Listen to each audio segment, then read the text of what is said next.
You are now connected to the Nerd Podcast Mafia.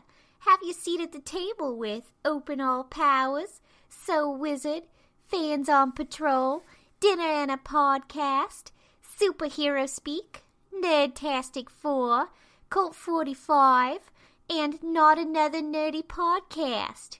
We have the entertainment you can't refuse. Welcome to the continued podcast adventures of Superhero Speak.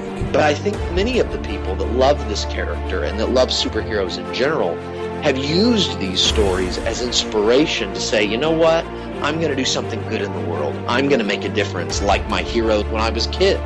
That is my fondest memory of it, because when you're doing comic books, you want them to affect people, right? You want people to care. You want to strike emotions, and I knew that Clone Saga was striking a lot of emotions. Can you imagine Pulp Fiction starring Goofy and Mickey Mouse? I can totally imagine that. I'm sure somebody's written that one quarter pounder with cheese and France, Mickey. What? Boy, ale with cheese, Mickey. Yeah, I can totally. See? I would watch the hell out of that movie.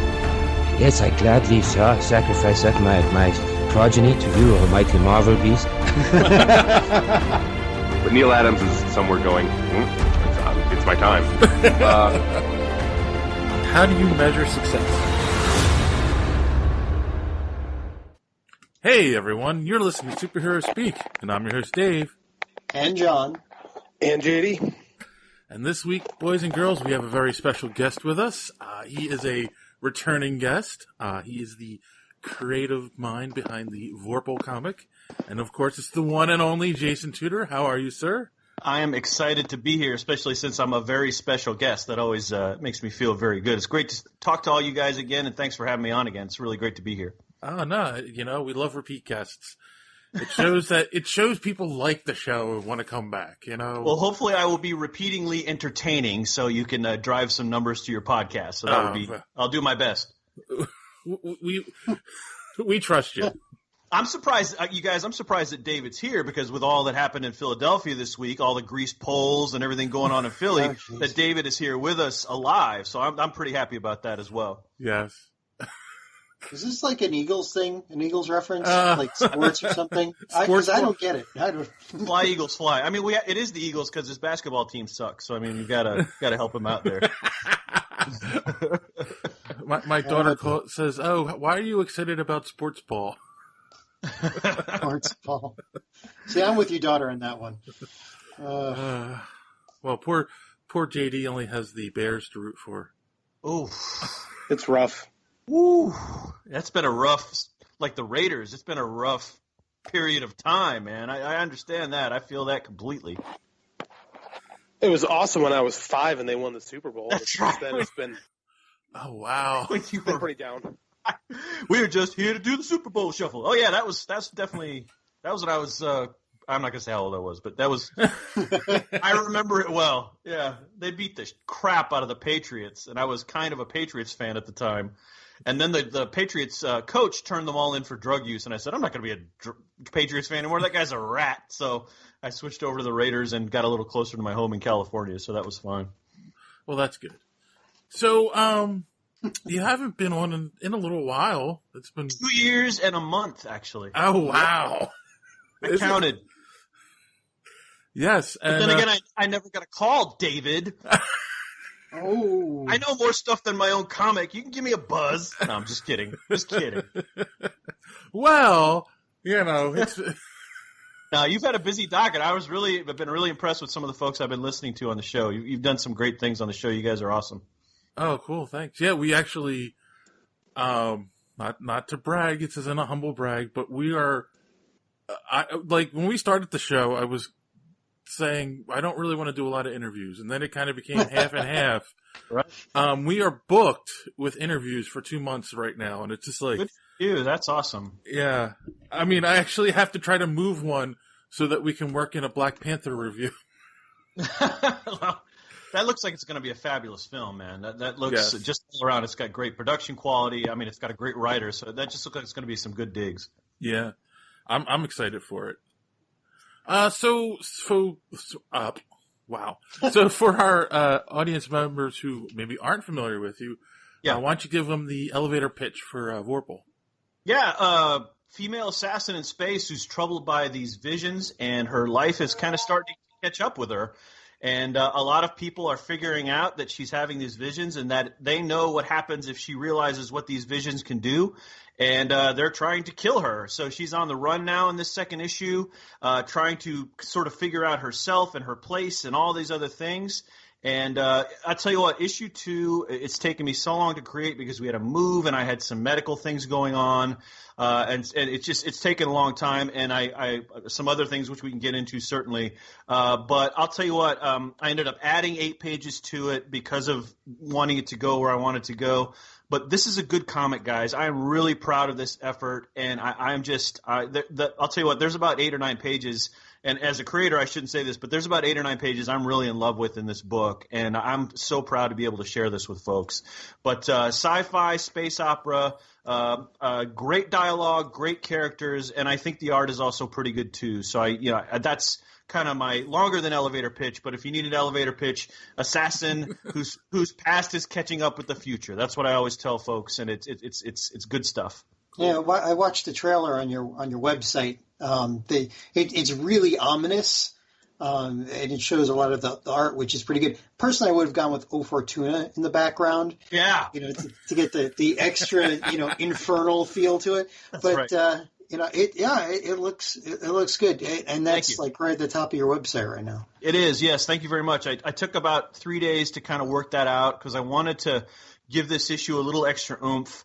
And because at the time I wasn't aligned with a publisher, we can get into that certainly. So I knew I needed a little more extra sort of marketing oomph. And it didn't work out necessarily the way I wanted it to, but I'm still pretty proud of that trailer. So thank you for mentioning that. I appreciate that. Well, when you were on list, we can get into that a little bit. You were working with Head Shrinkers Press at the time? Head Shrinkers Press, yeah, those guys, yep. So, and I was going to say, so what happened with that? So first of all, they're great guys, and they're still making great independent books. We kind of chatted it up one day, and they were really just doing all horror, and my book was kind of out of place on their table. It was horror title, and then here's my sci-fi comic with a woman in a skin-tight suit and an assassin's rifle. And they love me, and I love them, and it was all working out, but the way that the direction they were going, they needed to pay attention to their horror stuff. So we kind of had a very amicable parting of the ways. And then we sort of bumped back into each other literally weeks before issue number 2 came out, and I'd been talking to them a little bit about what they've been doing, and they said, we've sort of folded into Crazy Monkey Inc. again, which is my new publisher. Great folks. So it was kind of serendipitous, good creators, really good writers, really know how to work the town around them. And it was good to kind of be with those guys again because they're enthusiastic, they're hard-charging young guys, and they really just want to make that dream come true. So it was good to be near those guys and have Vorpal near them again. I don't know, you could talk to them specifically, but I'm pretty sure that Head Shrinkers is kind of folded underneath Crazy Monkey. It might still be a brand on its own, but I think those two guys are pretty tied into the Crazy Monkey Inc. deal. Okay, cool. Maybe we'll get them back on to talk about it. I'll tell you what, the thing that Nietzsche Hawkins is working on, Packhounds, looks really, really good. And I really like Landon's cowboy thing, but Nietzsche's Packhound things looks really good. And he has really been passionate and committed about pulling it together, and it looks fantastic. Cool. Yeah. So I'm gonna hit on a tough subject for independent creators. Yeah. 2 years to come out with a second issue. So I think it's important to talk about that because a lot of times people get into it and don't realize, like, number one, that life gets in the way when, you have a day job and other things. So what are some of the hurdles you had to getting to issue 2? Right. So, and the audience is unforgiving. If you can give them a good book when you start out of the gate, they want another book in a month or, in a reasonable amount of time. And when I sort of started this journey, which was even longer ago, my expectation wasn't to be able to do a book a month. My expectation was to be able probably to do a book once every 6 months, which I thought would have been an adequate schedule. But I was wrong about that because I think if you have a full-time 8-hour-a-day sort of job, and it's a job that requires you to commute, and you've got a family and those kinds of things, if you don't seriously sit down and factor those things into the creative part of building an entire comic book on your own, and I'll get to that in a minute, the coloring, the art, everything else, and sort of putting that together, then you can't realistically look at that timeline. Now, this timeline was altered for a number of reasons. Number one reason was I switched jobs. I actually moved from the region I was in the country with you, Northeast, I moved Southeast. So that was a big move for us, and it took a little time to get adjusted to that. Second part of it is I had some health issues, and that combined with basically working a full day and coming home and going, do I want to sit and color a page, which is my least favorite part of doing the work, or do I want to sit and just veg? And that sort of became a process for me. There were weeks I just couldn't get out of it. I'd just come home and be like, I'm too beat to do anything. So it's my own fault for not being able to sort of get up and go, I need to finish this page. I need to finish this page. But once I was sort of past those two things, I finished up book 2 really fast. Now, the other challenge is there's a second name on the book, Keith Hewen, but he has been also sort of taken away from any sort of collaboration. We did a bit more work on issue 1, but he hasn't really been around for issue 2 for any number of reasons. He also moved. He's had some family challenges. So at the end of this issue, we had to part ways, and it was very amicable again. But that was part of it as well, is if you have an expectation from someone to contribute and they're not contributing as well as they can, that can also set aside the production. So I guess the lesson there is if you're going to partner up with somebody, have that great relationship, know what the expectations are, what they're going to contribute and when and how. And that's certainly a lesson that I've learned over the course of this as well. And as you noted, it's a hell of a long time to put out a book. And I love the book. I think it's of great quality, and I had 10 beta readers look at it before I sent it out, and they fell in love with it. So that was very humbling. But you're right; it's too long, and readers have expectations, and you should try to meet them.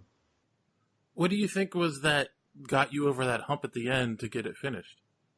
Drugs and good living, David. I can't say it any other way. No, that's about right. It really had to do with getting my health right and getting my family right. There was.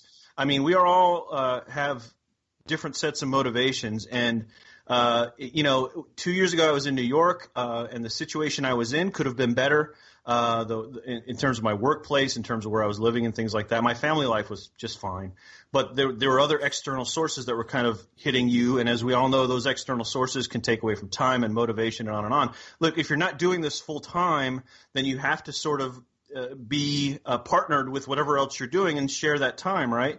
And make times for the cons and make times for the writing and all that other stuff.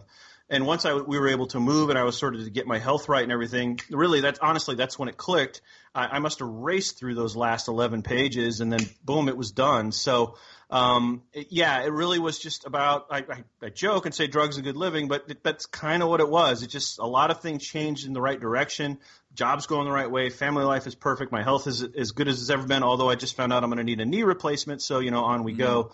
You're right. Exactly. So, but it really is about all of those things, and it just kind of hits and comes together. And plus, again, if I harken back to what I said earlier, if you don't know what the workload is of doing a job like this yourself, then you really should sit down and study it really quickly. And again, I think I said this on the last cast. I didn't want to do it all myself. I just can't afford to pay other people to do it with me right now. I'm working on that though. Yeah. I've got 2 more issues I got to put out, so I'd really like to get a couple of guys in with art and color and everything else to make the rest of this vision happen with me. And if we're going with what you said, we've interviewed a lot of creators, a lot of authors, that sort of thing, and it's sort of a consensus that when they want to put out steady work, they try to sit down at least like an hour every day to do it. But if you've got other things going on, like, I've heard people, I've got a family. Well, I had to take a break because I got a new kid, and that's going to that cuts into your time big time. Right. Yeah. Health issues, regular work, because I can attest that when I come home, I want to write, and then I realize that I'm brain dead from coding all day, and so it just goes to show you that when you hear about those people out there that can actually still, amidst all that, still come out with like a book every 6 months. It's just, and I'm talking like a regular novel, and if you're talking about comic books, people that can put out a whole new piece of work every 2 months or something like that. Sure. It's just it's kind of incredible. And you're right. If people are listening to this trying to figure out, well, I want to do this, you got to listen. You got to listen to some of our interviews. Got to listen to you about what the real challenges are, because it's not as easy as just sitting down and writing and coloring and drawing. It's because real life happens. Real life happens, and I think there's also that. Look, everybody's situation is different. Everybody has different types of flexibility within their schedules to do, as that old adage goes, 2 hours butt and chair, if you're a writer or whatever that may be. 2 hours, I like to say 2 hours creative time, right, to sit and do that thing. Not edit, not market, but actually make the donuts, right? And I think that varies from person to person. Now, I believe me, I am as envious and as I always stand in awe of folks who have that 2 hours, who make that 2 hours, who say, regardless of whatever, I'm going to make that 2 hours. And I don't like to make excuses for it either. But the reality is, if your brain is telling you, you are not going to do this today, I'm sorry, you can fight it all you want, but eventually the chemicals in your brain are probably going to win. And until you can kind of right that ship to get things to going the way you want them to, and understand what's demotivating you. If it is just you code it all day, and man, I can't not do this, because I get it. You're sitting in front of a typewriter all day. You're typing in COBOL or C or Java or whatever, Python or whatever it is. You're looking at sentences and syntax all day. Now you're going to come home and do your to be or not to be. That can be tremendously difficult. I totally get that. So everybody's situation is different. I very much respect and envy folks who can do that and can do it full time, because when you do it full time, you're jumping off a ledge and you're saying, especially if you have a good job and you say, I'm going to jump off full time and do it, because your income's going to get reduced and on and on and on. So I have immense respect for those folks. I'm only just now, maybe over the last 6 months, again, right when I kind of kicked in and finished the second issue, have been able to kind of say I can devote that kind of time and energy. It's more rare that I come home and I'm like, I'm not going to do that tonight or whatever. So I finished issue 2. I purposefully took a break to kind of look at other projects. I had to resolve the issue with my former collaborator and a couple of other things. But next week is the week I start to go headlong back into issue 3 if I'm not able to kind of work out the with some other folks. But I'll get it done, and I'll be enthusiastic about it. And with the sales of issue 2 right now, and the sorts of reviews I've been getting for it, just the anecdotal stuff, I'm excited to get into and finish the issues 3 and 4 so I can make the trade. I'm excited about that. So I absolutely understand where you're talking. I think it's JD, right? I understand where you're coming from with John. that. Oh, John, yeah, John, I understand where you're coming from with that, and it just makes perfect sense to me. Here's a question. Because you had so long between issues 1 and 2, and I find this with some of the things I've been working on, Did you find that if you had done 2 right after 1, it would have been completely different than it is now, because you've had 2 years and ideas have been flowing and you've gotten, you've had life experiences that are now influencing that, and, just like you've had time for things to gel in your head more and to come out with a much better story or something like that, or a different story? Yeah, yes, I do. And part of that is because I was a journalist for so many years. And, one of the journalist's axioms is if you're sitting there listening to a subject and they're talking about a thing, and you stay in a narrow sort of lane with your questions and the story you expect to write, then you may miss the story that you really want to write or is actually more interesting to your readers and viewers. So I think along the same sense, even if because I had a script done. I mean, 1 through 4 was mostly done. There were some holes here and there, but 2 was definitely done. So all I had to do was basically race through and do it. But I started working through some of these issues, and as I would start and stop, I go, well, maybe I want her to do this. And then, in the issue, she finds out that she has a power. I'm not going to get into any more than that. There's actually there's a teaser for it in the trailer, but she has a power. And so I'd worked through, but I wanted it to be originally. But when I got to a point in the script where I actually had to add the extra 8 pages, I went, I need it to be this rather than this. So that's the long way around saying, yeah, absolutely. The creative can be sort of moved out and fleshed out a bit more when you do that. I'm not sure it can if you're a full-time writer, because you have deadlines to meet, and you probably have a longer range plan, especially if you're a novelist or something. You've got 4 or 5 books, and you kind of see where that racks out after those 300,000 pages or whatever. But again, as I'm kind of somewhere between a hobbyist and someone who still would like to be kind of comic book famous. And so, I mean, that 2 years was great because it did allow me a lot of flexibility, and I did come out with a pretty good issue. But again, yeah, you're absolutely right. I think it does allow you a tremendous amount of flexibility to be able to say, you know what, I don't like where that's going. I'm going to redo it this way. And that was the case with a lot of stuff in issue 2. There is a way to fight your brain chemistry, though. Lots of meth. But anyway. Goes back to that good drugs thing. Yes. Speaking of a Breaking Bad marathon. Lots of meth. And you lose weight too. Exactly. It's a win-win situation. Win-win. It's also known as Adderall or Concerta, but Hey, listen, as someone who used to take Adderall, I totally get that. Adderall is one of the greatest weight loss programs for me in my life. And the focus it gave me was unreal. I could see why athletes snort it. I mean, it's quite tremendous. So what is your writing process? Like, do you write from like tight outlines? Do you know exactly what you're going to do? Or are you one of those kind of guys who kind of sits at the computer and kind of lets the story evolve as he's creating it? I am, as most famously known, I am a pantser. I definitely write by the seat of my pants. Vorpal evolved as one vision, which is the first page of the first comic of her standing on a floating city, looking over at another floating city, getting ready to make a kill with a long rifle. That's all I knew about it. And that she basically looked like the music artist Pink. That's kind of all I knew at that point. And then I sort of started fleshing it out from there. I realized I would have to do some world building and things like that. But yeah, it's mostly just a seat of the pants process. And then once I feel like I've got 3 or 4 things kind of, okay, I've got this, this, and this, that's when I'll sit down and begin to do an outline and say, okay, let me think through, where do I want this to go? Where is it going to go? And then I just kind of make a tree. And then I kind of work from that. But if, as John said, or I think it was John this time. Sorry, I'm still trying to get your voices down. If something else comes up, I don't have to stay with the outline. I can say, I got to move this direction now. And if that shifts the outline, port or starboard, great, we'll do that. So definitely more of a seat of the pantser than I am an outliner, but I've done both. I find that if I sit down and begin writing, I tend to have a bit more flow with it. I just finished a 4,000-word short story based in the Vorpal universe, and I mostly wanted to make it around the idea of making chocolate.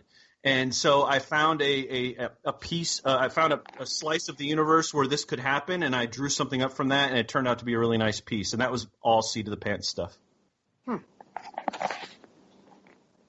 That's crazy. Like, I couldn't imagine sitting down and just letting myself go. Like, I need a super, super tight outline. I need to know where A, B, and C are going. And, you can vary a little bit, but man, I need that tight outline. I need that tight, I need my roadmap, or else I'm afraid I'd get lost in my own thoughts. So yeah, I'm always admire people that can do that. And there are certain instances for me where I want that kind of structure. I do a ton of writing in my day job, and a lot of times I want somebody to say, okay, what are the main points you want me to hit with this particular thing or message or whatever? That helps me get to where they're going. The rest of the stuff I can be creative on, but if I have a little structure about where I want to go, with the creative side, it's a bit more different. And inevitably, I've known, because, hey, as long as what you come out with the end is great and creative, more power to you. As one famous coach said, they never ask how, they only ask how many. So I think I read something from Ed Brubaker once and said that, and tell me if you find this is true in your work, is that guys that write with character perspective, like you think of character before you think of plot, tend to have second acts stronger than their third act, whereas the guys who are more high concept writers tend to have stronger endings than act twos. Do you find yourself kind of falling into one of those categories when you write? I think kind of. I tend to have weaker act twos, and I'm not sure why. I think it's because I have a lot, as being a pantser, you have a lot of energy at the start because you kind of know where it's going to start, and you know who's going to die, and you know how you're going to get your character up that tree, and you know how you're going to initially throw rocks at it. And so what I feel you have to do is, at that point, you have to get the characters to tell you what they're going to do. The characters need to act like they're going to act, and if I think if you know those characters well enough and you've sort of done the bullet background and, done a little bit to say, well, this guy's an a-hole, so he'd probably do this, or, he'd probably suffer this from this situation, then I think the second act becomes a little easier, but the second act is always still troubling for me. The third act, as there's what's that old Stephen Covey philosophy, begin with the end in mind. I usually kind of know how it's going to end, so, you can work backward as well. But, you also, it's being a creative, you want to start strong, you want to come in with that bang, pow, whiz scene. So, yeah, I think probably the former rather than the latter, because I definitely am more character-driven. I could see things that I'd like to happen in the story, but if they're not related to the character, then I kind of have to either put them on the back burner or find some way to say, well, how can I do this, with the characters that I have? It really, to me, it's all about how the characters will drive the story. I would imagine that if you have really strong characters and you're using your character perspective, that sometimes you'll get to a part in the story where you're like, well, I thought I was going over there, but I think I took a left turn at Albuquerque, and my character is not really going to get there, is he? Very true. And I've got this tabled novel that I wrote called Breaking Enigma. It's about this hard on his luck detective in the late 1960s who is now the chief of security, in quotes, for we'll just call it Major League Baseball. So his job is basically to pull baseball players out of drunk tanks and save the reputation of the league, right? But he's sort of down on his luck and he's got nothing to do because the league's not really throwing him any bones. And a woman comes to him and says, hey, look, my husband was in World War II and I don't think he was just a cook. And so the novel kind of rolls out from there, and you learn what an Enigma machine and on is. But somewhere in the middle of that novel, what you just said is exactly what happens to my main character. He just kind of takes a left turn, and I go, oh, I need to follow that. And it turns out to be, like there's this 11-year hole in his life that he never discusses and won't talk to anybody about, but it factors in tremendously into the story. So you're absolutely right. And as being someone who's character-driven, you have to go where that takes you, and as a writer, flesh that out and feel how it's going to go onto your story. So yeah, definitely. I feel like listening to your process and what's important to you is exactly how George R.R. Martin thinks when he's writing. I could be wrong, but I think that was a compliment, and I'll say thank you. Yes. Because that's humbling to have my name next to his, but certainly if that's the case, I mean, wow, I'm just a big believer that characters drive the story, man, and that's again that first vision I had of Vorpal, her standing on that rock getting ready to kill somebody. I went, okay, this is interesting to me, and I can't get it out of my head, and why is that? And I might have said this on the last show, but I was actually doing some script writing for a comic book artist in Australia at the time. And I kind of had to say, look, I need to stop this and pursue this other idea. There were some other things going on, but I said, I've got to stop this and pursue this idea. And he was like, cool, mate, cheers. And we're still very good friends. So that's very humbling of you to say. I'll take a George R.R. Martin compliment any day and twice on Sunday. Well, think about it. Game of Thrones is very character-driven, and things can just take a left turn that you're not expecting, and the story shifts in a whole other direction. So, hey, everyone's dead. All right, what do we do now? Exactly. Zombies. All right. All right. See you next week. Yeah. But if R. Martin's writing based on character, can you imagine the plot line that he's got, and then Tyrion comes into a scene and ruins everything, and he has to rewrite the plot thereafter? But it's true. Read the books, man. But so I temper, I think it's writing is an amalgamation of many things as we are as human beings and what we bring into that. I think about, the graphic novel A Contract with God by Will Eisner, which is one of my favorites. I think about the Bullseye Electra series, which is one of my favorites. But I also think about, the number and types of medium that we all watch these days, films, movie, webisodes, comic books, on and on and on. And one of the things that's always stuck with me is this 2-hour thing I watched about how George Lucas and Steven Spielberg wrote Raiders of the Lost Ark. And they said basically you've got to have an action beat every 10 minutes. You've got to have some kind of action beat every 10 minutes to kind of keep the viewer involved. And I forget how that I read that somewhere else in writing. But again, I think your characters have to take you through those action beats and have to take you through that. Otherwise, it feels forced. So I think it's an amalgamation of things that happen there. I'm sure George R.R. Martin, they're to a point now where I think that he's not even – they're not writing with his material anymore, right? He's out of material. They're basically, all right, we need the pregnancy scene now, and we need a wedding scene, and then we can jump the shark, or whatever it is. But I think that's where the show's really taken some interesting turns of late as well. Right. Well, it got to the point where basically he said, "There's only a few people involved. This is how it's going to end." Yes. And you guys figure out how to get there. I'm going to see if I can finish the last book. So I'm not sure if he's basing the book on what they're doing on the show or if they're working together. It's interesting. Yeah.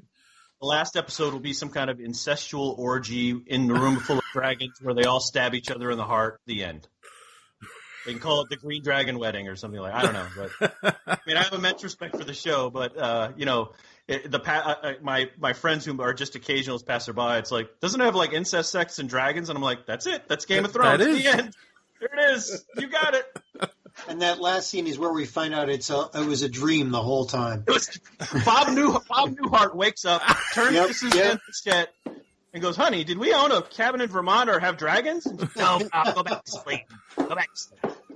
Thank you for that reference. I got that. I don't know if anybody else listening is ever going to get that. I just threw off 2,000 listeners to your podcast. I'm sorry about that. I'll get a better reference for the next time around. Wait. This quick test. JD, do you know that reference? Yeah, I got the Newhart reference. Okay. See? Well, I knew there was a reason we had him on here. Yes. Well, Newhart was based in Chicago too, so I hope he got it. I never actually watched the show, but I know of the ending. I've read about the ending. So. Yeah, it's kind of famous, so I figured that. As far one thing I like talking about writers about is your panel descriptions. Like, how in depth do you like to get? Like, I know what I like doing, what I've talked to artists and they like, but when you're writing your scripts, how in depth are you getting on your panel descriptions? Like, are you getting dense and thick, or are you a little bit more free flow and let the artist interpret? Like, what are you into? Am I Alan Moore or am I someone else? Yeah, I totally get that. Matt Fraction, like, which one are you? Yeah. I think because I've been doing my own art, I haven't done a lot of panel description because in general, every page you see in the book, I have in my head. Except for a few. A few I've been like, I don't know what I'm going to do here, so I would write through it and think through it. But if I were writing for an artist, what I would try to figure out is what my relationship to that artist is. And I would ask the artist, what do you want? Do you want to sort of collaborate here and sort of me to say, it is a dark and stormy night, or do you want me to say the moon is 3/4 and it is positioned in this long vertical panel where the person is walking down the street amidst the rain and there are two puddles, So, I get how both can be effective, but on the other hand, if I have a relationship with that artist, I want to respect that artist's space and make him or her part of that collaboration. But in the same sense, if they just want, over-the-shoulder conversation as the panel description, okay, I can do that too. So I think I have to be flexible to the team's needs, to the artist's needs. And with Vorpal's case, I was the team. So while I have a script, and the panel descriptions are kind of thin. Like a lot of my stuff for some pages says over-the-shoulder Vorpal, over-the-shoulder Jake, over-the-shoulder Vorpal, and then I just drew it in. So it really just depends, but my preference, if I were just picking one, would probably be somewhere between a moderate amount of description and a bit more, but never not Alan Moore style. That's probably a bit much. But I'd want to put some prose in there, kind of build a mood for the artist and things like that. So, but again, I'd prefer that be a relationship with the artist. Yeah, you never want to go full Robert Jordan on the description, ever. Wheel of Time was never a book I got into. I remember my friend Jeremy handed me 5 of those books, and I'm like, do you want me to prop up a car with these? I was going to say, 5 of those books, you must have delivered them by flatbed. I'm like, Jeremy, I don't need to change my tire, but thank you. He goes, no, you'll Wheel of Time, and I'm like, okay. And I started to get into it, and it was like an 8-point font, and I said, I'm never going to get through these. I grew up on Mike Hammer books. I grew up on Dashiell Hammett books. I grew up on Michael Moorcock. I grew up Umberto Eco writes a bit long, but that's a bit different. So I grew up on a lot of pulp and a lot of novels that didn't go 900 pages and consume. We're all consuming. I absolutely respect the series and I understand, but it just Wheel of Time was never my cup of tea. But wait a minute. Did you do Foucault's Pendulum? Yeah, of course I did. Well, if you did that, you could read Robert Jordan. I know, but again, I have a special affinity for Umberto Eco, especially Name of the Rose. It's absolutely one of my favorite books ever. So, oh yeah, it's it's like anything else. I have to time that just right if I'm going to do that. But there's I don't know how many Wheel of Time books there are, but be able to get through all that just to get to some sort of ending to me is all right. I've got Social Security coming up in a few years. I've got something like that. It's just I gotta want to do it. Yeah. Well, I met Robert Jordan once. He swung by through here once. Oh, okay. At one of the local bookstores just before they got wiped out by online, and he was too busy trying to tell everybody how to actually pronounce the characters' names to really get into where he was going with the books. And I think since he passed away, they've had a ghostwriter. I don't know if that's ever going to finish. I would think they've had a ghostwriter. Yeah, like the Dune books have had. I think his son has been writing some, but there's been other writers on the most recently released Dune books as well. Yeah, maybe to get the same guy who did Battlefield Earth. Did I not recently hear they're going to redo a Dune movie? So there's been a lot of talk about a new Dune movie, yeah, and I forget who the Helmer was going to be. But it sounded like it was in the right hands. It's totally slipped my mind, and it's been one of those days. So I admit to my memory being a little off. But yeah, it's being thrown around. Dennis Villeneuve? Oh, the guy who did Gravity. Oh yeah, okay, yes, that's what it was. I do remember. Well, Dennis Villeneuve also did the new Blade Runner as well. Right. Okay. Yes. I'm thinking of the other guy with Gravity, because I think the guy who did Gravity also did the Leo DiCaprio Wears a Bearskin movie, Revenant. Yep. Yeah. So, but all actually pretty good creds there. So. Yes, absolutely. But I'll tell you what, Blade Runner 2049, I was transformed by that movie. That's a fantastic film. I'm sorry it wasn't nominated for more Oscars. But if he's taking on Dune, then that's going to be a good-looking project anyway. It'll be, as it always is, it'll be interesting to see how they treat the script and the characters and all that. But if he's doing it, it sounds like it's going to be just fine. I still hope and pray that they can find all the Jodorowsky Dune stuff too. That's if you've never seen that documentary, Jodorowsky's Dune, check it out. You will love it. It is fantastic. It is great. It would have been a heck of a movie. It would have been a hell of a movie, yes. Especially as high and cracked up as all those guys were when they were making it. Oh, mwah! That would have been fantastic. Perfect. Wait, I haven't seen 2049 yet. Were you a Blade Runner fan? I am a huge fan of the series, and here's the funny thing, and it's funny to call it a series now. The other night, my wife was like, "Oh, let's rent Blade Runner," and I'm like, "Okay, have you seen the original?" And she said, "No," which shocked me because she's seen a lot of movies. So I'm like, "All right, well, let's watch it." So we watch it, and of course, everyone knows Blade is a little slow. Or Blade Runner's a little slow. Not Blade. Totally different movie. I'm like, are you confusing Blade Runner with Sling Blade now, David? Blade gets off to a pretty quick start with that. I've got to kill the replicant now. So after we watched it, the next day, I was like, all right, you want to watch the next one now? And she's like, yeah, I don't think I can watch it now. Main reason she wanted to see it is she's a big Ryan Gosling fan. So, I think he's shirtless at one point. I think it's, if you enjoyed Blade Runner, it's a must see. It really is a nice addition to that story, to that environment. I just think they did it right, and it's just wonderful. It has all the right beats. It has all the right silences. It has all the right action moments. It really was my favorite film of the year. Yeah, I was listening to a different podcast today, and they already ruined, I think, one of the big surprises in it. So I won't say it on this podcast for people who haven't seen it. How's that?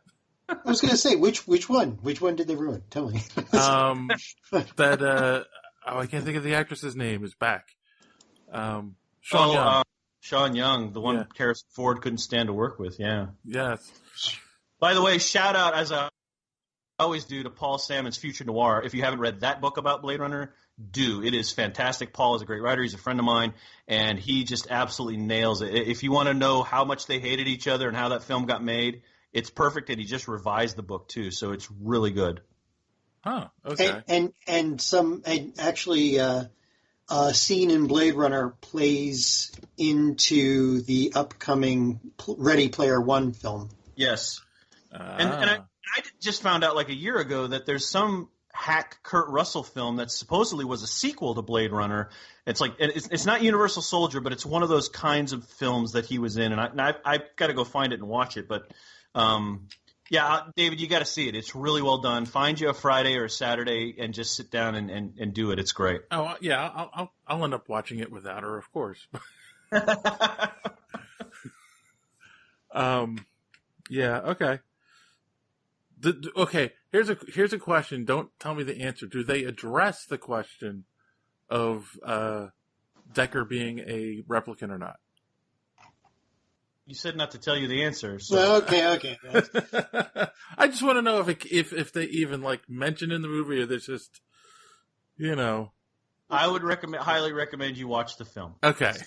I would highly recommend you watch the film because I think what they do with that discussion is quite good. All right. Well, maybe I'll get off here right now and go. Oh wait, it's 3 hours, isn't it? It's a long film. So what else? I mean, like of all the upcoming stuff, what are you like most interested in? Because we've got a new CW show, Black Lightning. We've got the upcoming Ready Player One. We've got Black Panther coming out. I mean, what are you waiting for with bated breath? I mean, what's... Well, if I'm being candid with you, the one I'm waiting for with bated breath is Solo, the Han Solo film. Really? Yeah. Because my heart first goes back to Star Wars, Blade Runner, and Raiders of the Lost Ark. So, if I'm telling you, that's the one I'm really kind of edge of my seating. I was edge of my seating The Last Jedi, and I probably missed the show where you talked about that. But I could certainly offer my feelings on that. But I came out of that and went, okay, I get where they were doing, I get where they were going, and it's had some really fun moments in that. Of course, I think the Infinity War movie is going to be really interesting, and the Deadpool 2 movie. Again, Deadpool was such a huge smash, and they've just got the right formula for that. If they can just do that again, and sequels, as we know, can be tricky. But I mean, if they can do that again with the Deadpool film, I think that would just be amazing. There's a couple of others that I saw teased a couple weeks ago, and I went, "Oh, I've got to see that." And right now, they're just totally leaving my brain, and I apologize for that. But again, Marvel has been hitting most, if not all, of the right notes with their films, and for whatever reason, DC is not. I think I get the great sense that we're going to see some X-Men in this Infinity War film that's coming up, because that's been done, and they're probably doing some post on that right now, and that will be fantastic. I really wish DC could right the ship. Obviously, I loved Wonder Woman. I was looking forward very much to Justice League. I wish it could have been something a bit more, but I still loved a lot of the visuals and a lot of the depictions. I finally just saw Suicide Squad for the first time the other night. Boy. Yeah, that was challenging.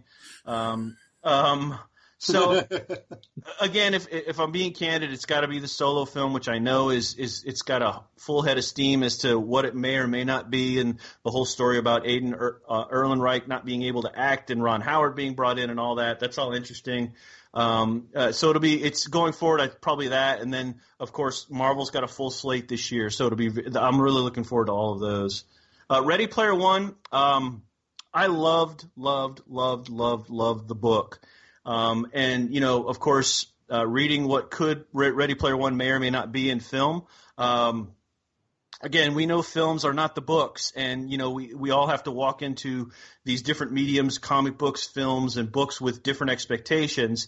And if we walk in thinking, I want to read the book on screen, then obviously our expectations are not going to be met. So I'm really hoping I can walk into Ready Player One with no expectations, just be blown away because it's Spielberg, and he generally doesn't make a bad film. So I am excited about that as well. I actually think Ready Player One's going to be better than the book. You think so? I thought the book was it was okay. You know, there was the denouement was just kind of, you know, it could have done so much more at the end, and he didn't. It just kind of ended. Right. But I think with Spielberg behind it, and you know, and hindsight, and the sheer number of properties they're licensing, I think it's going to be an amazing movie. Yeah, that's definitely part of that. You know, I think a lot of people, and again, I always say, you know, you look at something like the book World War Z by Max Brooks, which I think is a fantastic book, and then you look at the film World War Z, which I really liked. I mean, I know it gets panned by some folks, but I liked it. I thought it was a good sort of action film. It's got some moments, but I thought it was good. I think that's one of those films, and there's many like that, where you could say the film is good and the book is good. So, I mean, I think Ready Player One's going to be fun, and it'll be exciting to see how Spielberg kind of puts his stamp on this and does it well. But in the case of World War Z, the book and the movie were basically two different stories. Two different pieces. You're exactly right. Yeah. You're exactly right. But I mean, again, I liked both. So I mean, I'm not one of these people who says, "Well, you didn't make the book." You know, I can read Elric of Melniboné in the book, and if it doesn't translate on screen well, then maybe I will be a bit disappointed because I've been tied to that since I was 11 or 12 years old. So that might be a bit harder than say Ready Player One, which I discovered as an adult, and I'm able to sort of parse that out a bit more than my feelings towards say an Elric movie, which is never going to happen. But I mean, it's always good to dream. So yeah. Well, I mean, we've also got Ant-Man and the Wasp. Pacific Rim Uprising. Yep. The Incredibles 2 and Wrinkle in Time. I think the Pacific Rim film is interesting. I really enjoyed the Pacific Rim film. The first one, I thought it was a great film, but I just wasn't sure where they could go after that. So the sequel will be interesting. I enjoyed Ant-Man a lot, but I really saw him as like an additional character, not something that could sort of carry the day. And I have a feeling once Marvel and Disney sort out what they're going to do with the Fantastic Four properties and the X-Men properties that they've gotten back, I get the sense that, you know, Ant-Man had two great films, but now we've got Iceman and Storm and Cyclops and all these different characters that it's just going to – I tell you what, as geeks that we are, this is a good time to be here because a lot of great things that we want to see. I tell you what, I got to pause and say I am a Moon Knight nut. If I had the opportunity to write for any character in the Marvel Universe, Moon Knight is on the top of my list. I love that character. So I hope within these next coming films or somewhere, and I don't know that he was licensed to Fox or anything, but I really hope we get to see a great depiction of Moon Knight because that guy, Mark Spector, and I'll tell you what, if they said, Jason, come on down, I would abandon what I was doing and say, you want me to write Moon Knight? I'm here. Let's go. Let's do that. Could you explain that to me? Because I'm sure like there's got to be other people listening that are like, why do I keep hearing people say that Moon Knight is the best thing ever? I don't even think it had a long run, did it? I mean, I think it's had 3 separate runs. There's a run going on right now that's interesting, how they're sort of depicting. I mean, they deal a lot with Mark Spector's schizophrenia. They deal a lot with the whole Fist of Khonshu and the Moon God and his background as a mercenary. And that's been taken up in all these runs. So I think what people see, I think the quick and dirty for a lot of people is, it's Marvel's Batman, which I disagree with to a degree because I think the character has a lot more depth than that. It's got this sort of Egyptian mythology. It's got this character who has 3 identities as a taxi driver, as a playboy, as a mercenary. It's got this sort of very rich cultural feel to it. So I think what draws us in is and remember it started out as a Bill Sienkiewicz written book, a drawn book, and Bill Sienkiewicz is untouchable in my world. So when you get that kind of start and what he does now with art, which is just wonderful and brilliant and eye-watering, but I think it's all of those things, John, and how that gets rolled into that package. And a lot of people just say, look, bring him to the screen in the suit. That would be enough for now. But maybe that's a bridge too far just on why is there a giant white man with a crescent moon on his chest? And maybe a lot of the studios said, nope, he's our version of Batman. We don't need him right now. I need to see Moon Knight on screen. I definitely do. I think a lot of creatives dig Moon Knight, not because there hasn't been that definitive run on it, because there is so much flexibility with the character. And a writer can look at that and go, man, there's so much I can do with that. Yeah, I agree with that, JD. I totally agree with that. That's like a lot of my friends that are writing really dig Moon Knight. Like I'm a real big Son of Satan fan. Oh, yeah. Same reason, because there's so much that could be done that hasn't been done. Yep. So I see where you're coming from on that. Yeah, absolutely. I again, if you're listening, I'm happy to send you a sample, particularly my own book. I would love to write for Moon Knight. The end. I think John missed the greatest movie of 2018. Uh-oh. Wreck-It Ralph 2. I thought you were going to see Aquaman, but okay. Okay, so here's the thing. Wreck-It Ralph, my kids enjoyed it. I liked it. It was a cute movie, and they're coming out with a sequel, and I'm like, yeah, okay, whatever. And then I'm learning more about this movie. So first, there's going to be a scene with all the Disney princesses in it, or a bunch of Disney princesses in it. Right. And all the actresses who voiced them in the movies have come back to do this scene. Now they're saying there's going to be a scene with the Marvel characters in it. Oh, sidebar on the Disney princess thing. Because Marvel now owns Fox, and Fox owns the rights to MASH, Klinger is now a Disney princess. I saw that meme on the internet. I had no idea. Oh, that's fantastic. That's fantastic. So then they're going to have a scene with the Marvel characters and a scene with the Star Wars characters in it too. So I don't know if they're getting, the actors to voice those as well, but it'll be interesting to see. It will be interesting to see. Man. And it just brings it back to I didn't Disney. I didn't realize Wreck-It Ralph had done that much box office where they were bringing it back. I guess I need to go look at those totals again. Obviously it did, or they wouldn't be doing it, but I enjoyed it. I thought it was fine. And they have a character that looks like Vorpal in the movie, so I'm all good with it. Voiced by Jane Lynch. That's right, Jane Lynch. That's absolutely right. And in one of my favorite movies, I just blanked. The Dog Show movie. Best in Show. Thank you, Best in Show. 7 kimonos? Do you need 7 kimonos? Yeah, that's such a great movie. Love that movie. That is just a lot of Marvel. I mean, Marvel's like killing it. Black Panther, Avengers, Infinity War. You could take Solo, but it's not Marvel. Okay, so then after Disney's that, killing it because they own everything. Disney's, yeah. But even Marvel's a studio that works for Disney. So is Lucasfilm. But I get what you're saying. I mean, Deadpool, Venom, Dark Phoenix. It's just there's too many. This is all this year. I don't see an Alpha Flight movie. Hello. I'm with you on that one. Then we're the only two, I think, because I've been a big fan of Alpha Flight since John Byrne started drawing it, and I've always been like, look, this is cool, and people have been like, and that's about it. So, but I'll take an Alpha Flight movie every day, and hopefully they'll throw in Captain Canuck to really appease my geek. So that would be great. Well, we are getting Spider-Man into the Spider-Verse. That should at least be as weird. I hope it's not the origin story again. I've got Spider-Man fatigue in the films, guys. So. Well, no, this is going to be this is the animated one, Into the Spider-Verse. Okay. Well, it should be. Go ahead. I don't know. It should be good. It's not like canon for the MCU, and it is an interesting story. So I guess, and that's why a film like Logan was so interesting, because it's not necessarily canon. I mean, I get that it comes from that series of books, but that's why that film was so interesting, is because it just was nothing like an expected comic book film, and they really did some neat things with that film. I love more films like that. I'd love to see. I would love to see Frank Miller's The Dark Knight done the way it's supposed to be done, instead of these kind of hybrids that have been created since the Michael Keaton films.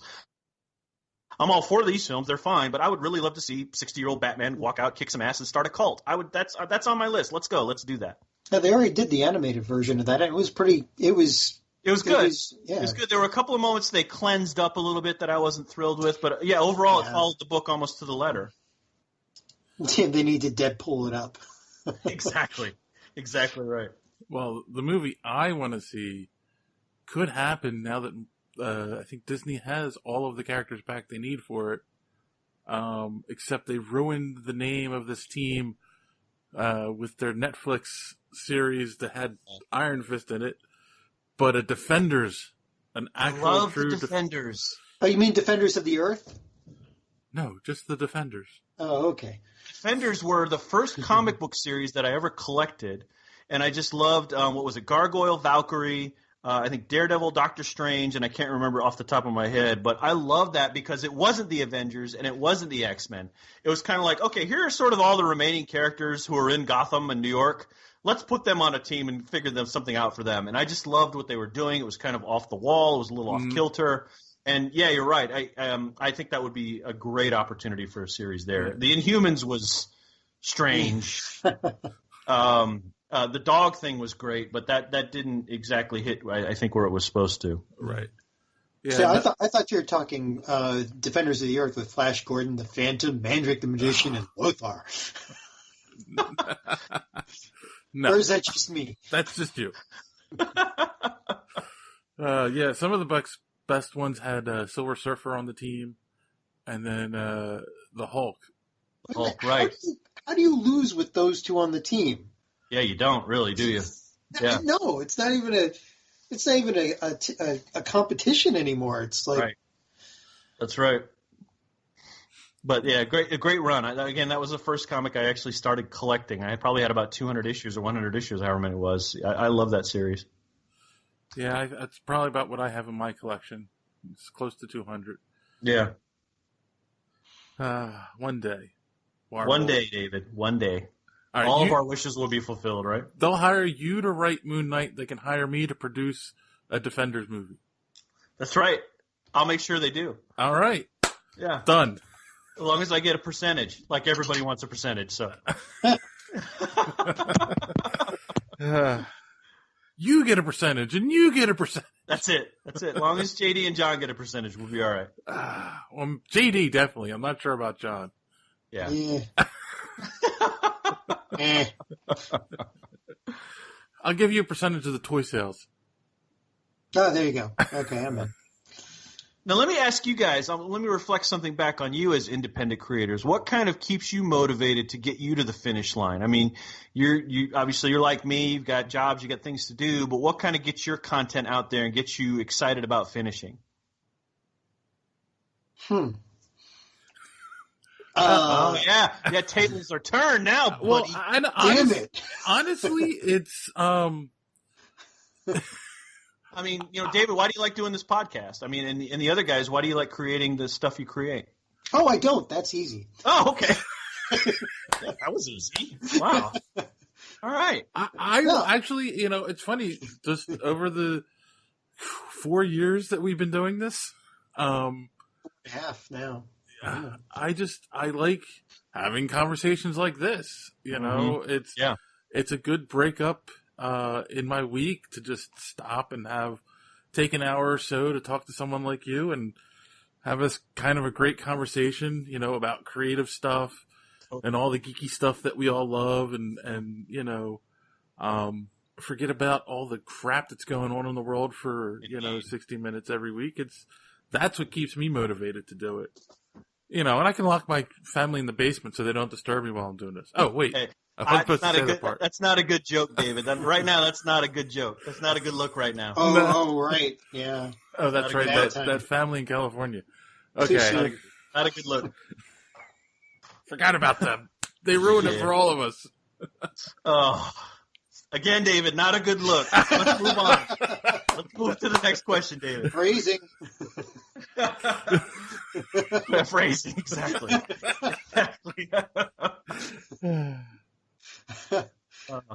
I don't know. For me, it's just being able to meet people. I mean, I got to get yelled at by Marina Sirtis. How much better can you get than that? Nice.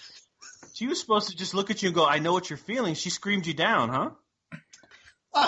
Well, I mean, I said the wrong thing and she went off, and I'm hoping that I get a second interview with her where I can just, have a regular interview with her instead of like angering her for some reason. Yeah, that's no good. But no, I mean, meeting some of these people and getting to talk to them and ask them questions and, all the creators, all the different, artists and authors that I've met and been able to talk to, and some of them I still talk to online, and it's really, really cool what they're all doing. Right. Maxina Storybrooke, Brad Linder, I don't know. It's kind of fun to be able to hit up an author when he gets stuck and get their point of view or their take. Yeah, absolutely. And some of these are really like you, really creative personalities, always something interesting to say. Right. Yeah, totally. I totally get that. I remember, you guys might remember, we used to do a podcast called Science Fiction Show, and we had Bruce Boxleitner on. We met him at Comic-Con in 2013, and he said, if you want everyone to do an interview, just call this person, we'll make it happen. So they did, and we had him for like 10 or 15 minutes, and I wasn't as big a fan of Tron as my other co-hosts were. Michael was just a Tron geek, and Keith was a big Tron guy. So I was more like, so tell me about the show you did with Kate Jackson. That was more more my speed. But Tron, of course. But then what I didn't realize is how nervous Michael got when he was talking to Bruce Boxleitner. He was just like, he was like Chris Farley between two ferns. So, Tron was pretty cool, huh? Yeah, it was very cool. But what was great is he was working on another project at the time called Lantern City. So we were able to kind of transition naturally from talking about Tron to talking about. So I understand that feeling completely, getting to know some of these folks and kind of continuing those relationships. I totally get that, man. That is a great feeling. I actually got to talk to Bruce Boxleitner last year too. Very cool. Very cool. And you're right. He was more interested in talking about like Scarecrow and Mrs. King. Scarecrow and Mrs. King. That's it. I'm sorry. Yes. How the West was won, and because I guess he had a lot of fun doing those. He did. We had drinks with him at Comic-Con. He's a good dude, man. He's just good to sit with and hang with. He's a good dude. He is. Him and his wife are just they're really awesome people. Yeah, good dude. So there you go. That's my answer. Very cool. I appreciate that insight, man. All right, I'm done turning the tables, David. Back to you. No. JD didn't answer. Oh, he didn't answer. All right. Is he still here? Is he still there? His screen's still there. There he is. Can you guys hear me? Yeah. Yes, now we can. No, we can't. Sorry. We thought you ejected. No, for me, I guess it's just an obsession of like I have to create something. Like I don't feel like I'm doing anything with my time unless I'm working on something. Right. Like it's more of like a need to do it than a want. Idle hands are the devil's plaything, that kind of thing? Sort of. Yeah. I dig that too. I totally get that feeling as well. Very cool. Well, there you go. That was the most in-depth, well thought out answer we could give. No, it's great. It's fine. I listen. I just was interested to see how they married to my feelings and other feelings that I've heard, and they definitely are comparable. So, So, beyond, was it the third and fourth issues you said that you wanted to work on? Yeah. What do you have anything else in mind? I mean, you've had 2 years to kind of like stew in your creative juices. So, what else you got on the table? Well, like AD, I like to create. I like to keep my mind going. So, I mean, right now I've got 3 tabled novels, all over 60,000 words. They've been sitting collecting dust, needing editing, while the comic's been going on. So those are ready to go and start to be queried at any time. And I want to get that done. They need work, and I recognize that. But while I am a great write drunk person, I'm not necessarily the best edit sober person. So I have to sit down and do that editing and do the painful parts of killing characters and moving stuff around. So I've got those 3. I'm about to finish a collection of short stories from the Vorpal universe, 5 of them. One is about the chocolate making I alluded earlier, but I think, it's a pretty good piece. And then 4 other pieces that kind of happen within the 9 system, so I'm excited to do that. I am talking to another writer, about working on a comic book project that is essentially Cannonball Run in space, and sort of bringing that back and bringing some of that spirit back, maybe with a bit more character development. Maybe if we can get Adrian Barbeau again, that'd be nice. But no, a bit more of that, and finishing those kinds of things. And I've just literally yesterday, I just got signed on to do a new podcast for the Authors on the Air Network, talking about science fiction and talking to some science fiction authors. So I've definitely got a lot on my plate in the next few months with the comics and all of those things, and I'm excited. Again, as JD mentioned, you can't sit still, and I don't definitely want to do that. So I've definitely got a lot on the horizon. I think the big thing I got coming out of number 2 was I'd really, really like to focus. I mean, writing is my primary expertise. The art is fine. I can do the art. It's very sort of apprentice/journeyman-like. It's fine. But the writing is really where I get the most pleasure, and that's where I want to be able to sell my work. So I'm really turning my focus to writing and doing those kinds of things. So that's really where I'm going. Cool. Sounds like you're going to keep yourself busy and not let the devil play with your hands. All right, you made it sound dirty. I took it right out of the phrasing. I got it literally right out of the idiom dictionary almost, and you made it just sound like, again, living in a basement. So bad boy, David, bad boy. It's the places my mind goes sometimes. That's all I'm saying. That's it. That's it.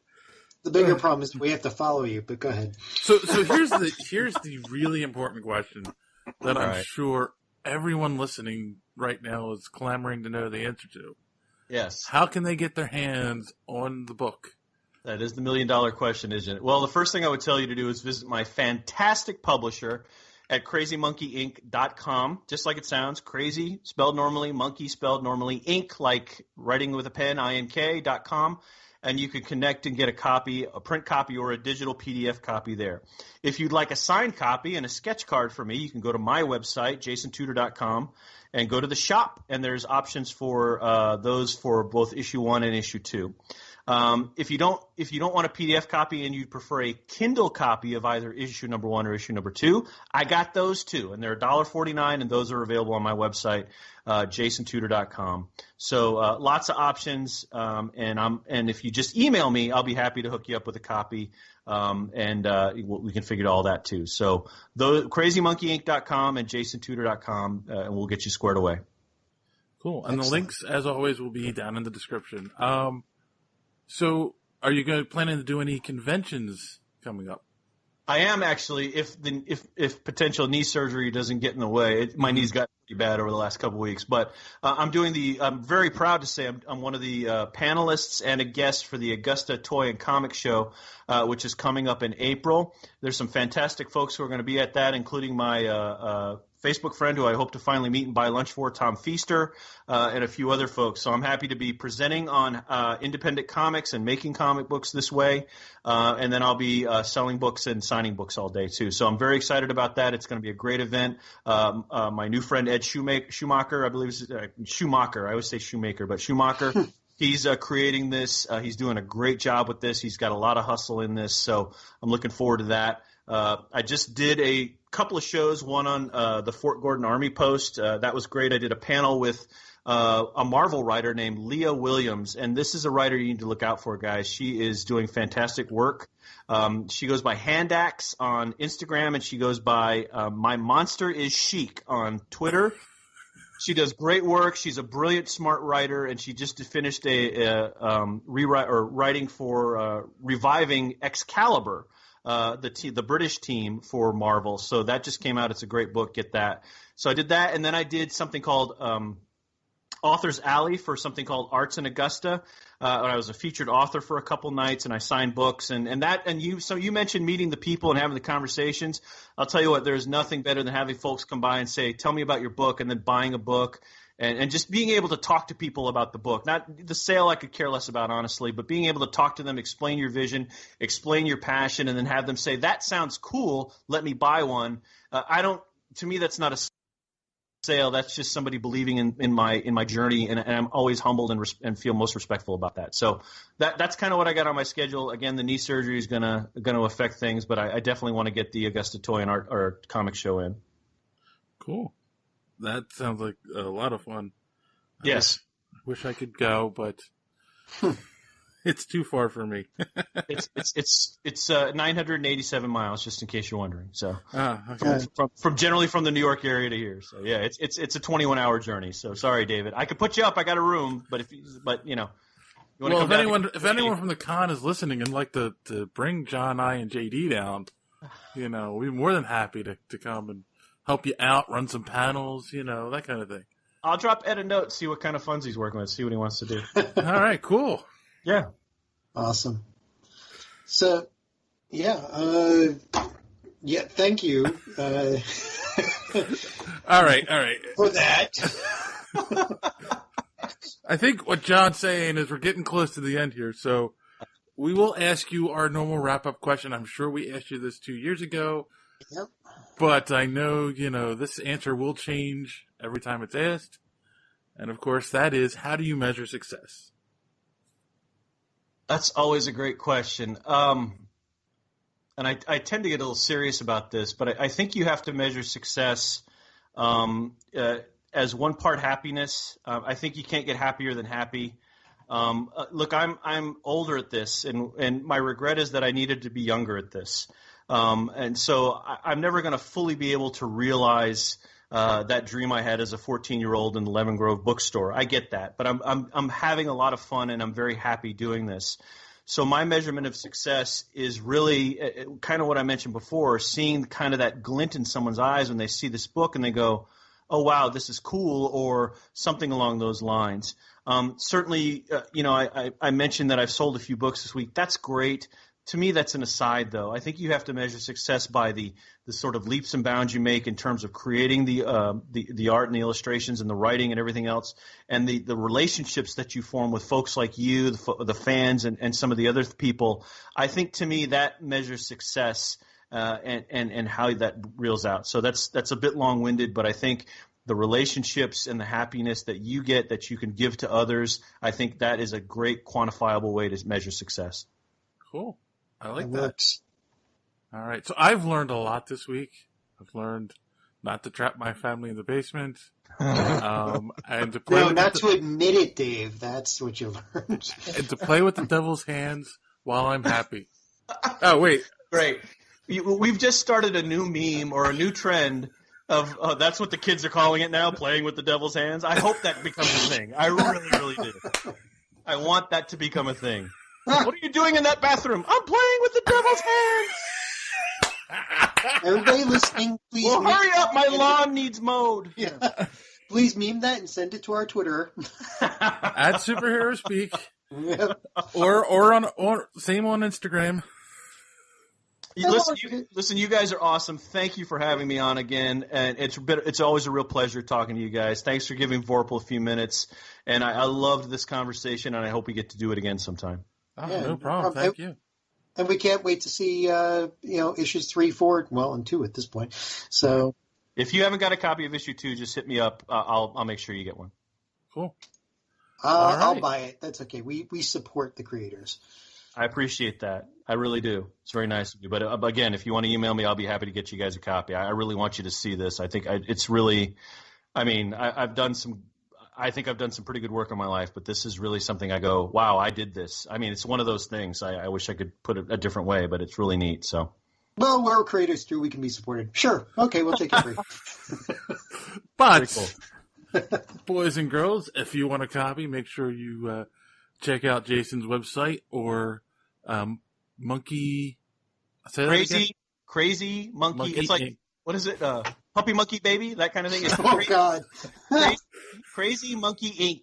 And my friend .com, crazymonkeyinc.com, and my friend Gabe, my publisher Gabe, my excellent promoter Gabe, he'll make sure you get your copy as soon as possible. Yes. Again, links are in the description.